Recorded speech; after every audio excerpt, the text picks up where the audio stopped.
L'histoire du Spitfire débuta en 1930, lorsque l'ingénieur Reginald Mitchell se lança dans la conception d'un nouveau chasseur pour la Royal Air Force.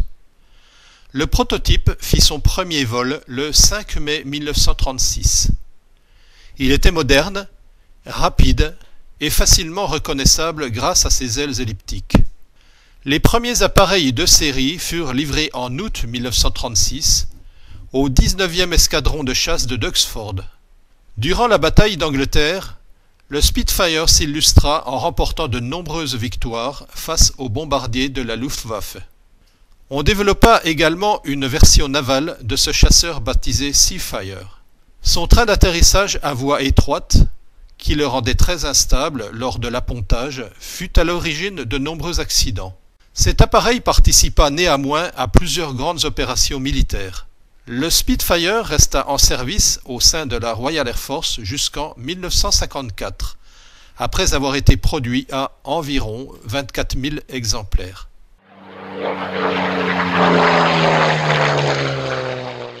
Il existe 24 versions du Spitfire, appelées marques, abrégées par les lettres MK. Chacune possède une référence constructeur prenant la forme d'un numéro à 3 chiffres.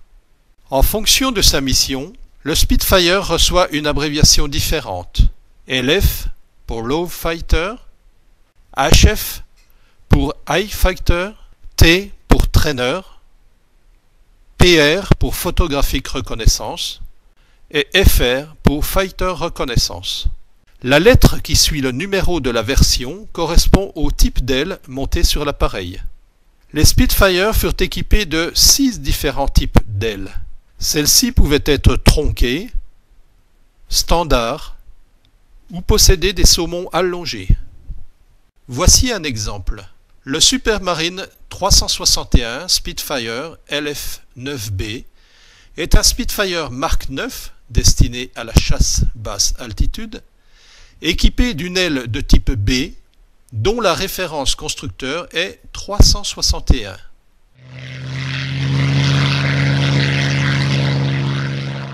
Les Spitfire étaient équipés de moteurs V12 produits par Rolls-Royce.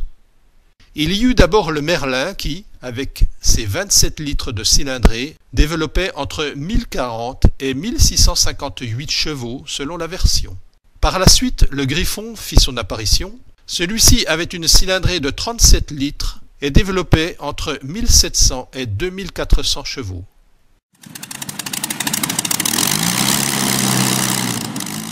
Au total, le Spitfire fut utilisé par 32 nations, dont l'Angleterre, l'Australie, le Danemark, la France, la Grèce, l'Irlande, la Norvège et la Suède.